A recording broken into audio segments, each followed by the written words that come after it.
नाज़रीन, अवामी न्यूज़ में ख़बरनि जो सिलसिलो जारी है। इन वक्त असीं तव्हांखे नारो में ख़बर ॾींदा हलूं त चुंडको में SHO सोरा एहलकारनि समेत परे जे घर में वेही रहियो औरतुनि सां बदतमीज़ी करण वारी वीडियो वायरल।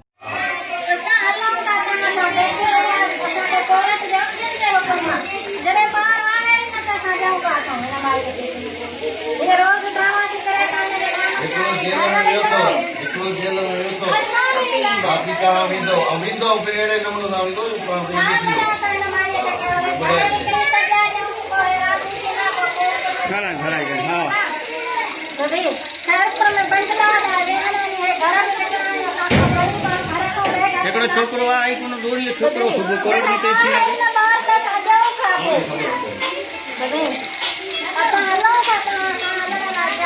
हेलो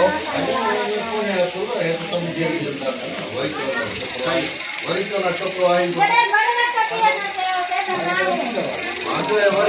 छोकरो आई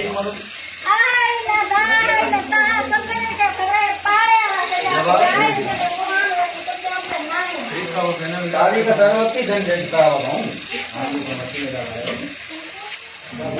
इसो ने एडी इज्जत कैसे है चोटी में करना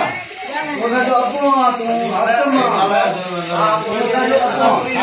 ना ये पूरी जो मसलो ही ना था कि वो समझो ना जी बाबा पूरी जो मसलो है कदो काम तो जी बाबा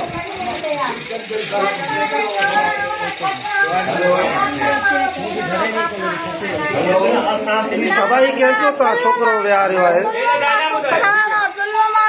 तव्हां ते इल्ज़ाम आहे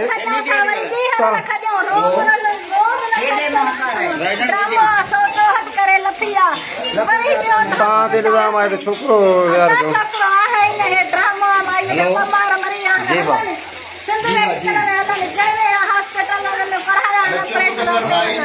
जी बाकी एतिरो ड्रामो कंदा त असांखां घणा आहिनि हे जायूं वर्षे हिकिड़ी प्रापर्टी जो त खाए वेई इन्हनि जो धंधो इहो आहे हिन खां 5 लख वठंदा हुन खां 2 लख वठंदा कंहिंजो धंधो इहो आहे सलमा जी मां रफ़साना काज़म रिंद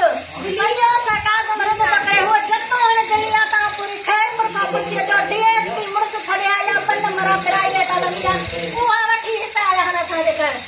मिट माइट माईअ सां को माई आहे को मर्द को वारस आहे साईं सुबुह खां वठी सोरा पुलिस बीठी आहे मोबाइल बि बीठी आहे हिन जे बाकरशाह रोड ते त ही छा मसलो आहे ऐं गुलज़ार मलाह जो ॿ ॾींहं 3 अॻु में घरवारी खे तलाक कोड़ना थी हुई जी साईं हा फिर तव्हांखे मां चऊं सीशन कोड जी रेगुलेंसी आहे नंढो ॿार आहे 1 साल जो डिटेन आहे जेको पेश कयो आहे सीशन कोड उन मसइले सीशन कोड जे आर्डर सां असां हिते सख़्त करायो वधीक ख़बरनि ऐं तफ़सील जे लाइ विज़िट कयो असांजी वेबसाइट awamiNewsHD.com ऐं ॾिसंदा रहो अवामी न्यूज़ HD।